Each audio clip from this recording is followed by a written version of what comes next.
me, not only with Kirti, with other actors also. They're not doing scenes, and he would enact it himself, and then everyone would say, "Okay, ऐसे करना है," and come back into that flow. अच्छा मैंने देखो so basically he only came for the lady wala scene or also other scenes. Clarify. He came for all the scenes. All the scenes. He was neutral. He was neutral. Super. God bless you. Good boy. मेरे अंदर का actor शायद मरा नहीं, कहते हैं वो क्या कहावत है, रस्सी जल गई लेकिन बल नहीं गया वाली, कुछ ऐसी थी. तुम स्कूल जाते तो याद होता तुम्हें लाइन भाई. Anyways, coming back, इसका Hindi version has been sung by the legend Ghulam Mustafa Khan साहब, जो आपके actually teacher हैं. Please उसके बारे में बताइए. How was it actually using your teacher to sing for your own song? Bikram.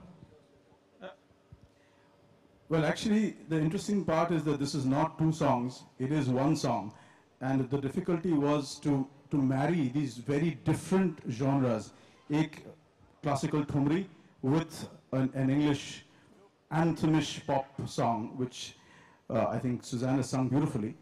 But seeing the 82-year-old Ustad Ghulam Mustafa Khan Sahab that day sing, I got goose pimples, and to see the interaction that they had, and it's so wonderful to see. I come from a classical background, so it's so wonderful to see him literally not standing in front of him at all. He was always on his knees, and yet he was directing him how to do it, and it was amazing. And I think there was a little bit of a video taken that day. So I think that's a treasure. That is one of the treasures of Jal, to have that great man sing in this film. अपने teacher को ये बताना कि you know गुलाम जी आप ऐसे थोड़ा करो, वो हो पाता है कि नहीं? अपने टीचर को इंस्ट्रक्शन देना सॉन्ग के दौरान. एक्चुअली ये लोग इतने बड़े सिंगर हैं और इतने मतलब हमारे वजूद से इनका बहुत लंबा बड़ा वजूद है, तो इनको सिखाने से पहले खुद पहले तो कान पकड़ने पड़ते हैं.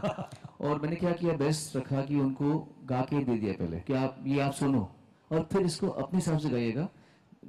एक खांचा बनाया था हम लोगों ने, अखियां तिहारी काले रंग से भी कारी, रात्रि कारी जाए रात्रि कारी बोले जाऊं बलिहारी, ऐसा किया था. Sonu Nigam wrote this. तो वो सब तो उनको भेज दिया, एंड देन वो आए तो उन्होंने पूरा है तो बब्बर शेर चाहे कितना भी मोर हो जाए, बब्बर शेर रहता है तो मतलब मैंने क्या आवाज़, ऐसी दमदार आवाज़. और फिर वो थोड़े सूफी भी हैं. सो गाने के बाद में हम जब सुन रहे थे तो हम सब रो रहे थे, वो रो रहे थे, मैं रो रहा था ऐसे पकड़ के जैसे बच्चों से. तो वो एक अलग ही डिविनिटी थी उस माहौल में. सिंगर की परिभाषा क्या होती है, किन किन लोगों को सुन के हम ऊपर आए हैं, आगे आए हैं, और हम कितना पीछे हैं उन लोगों से, ये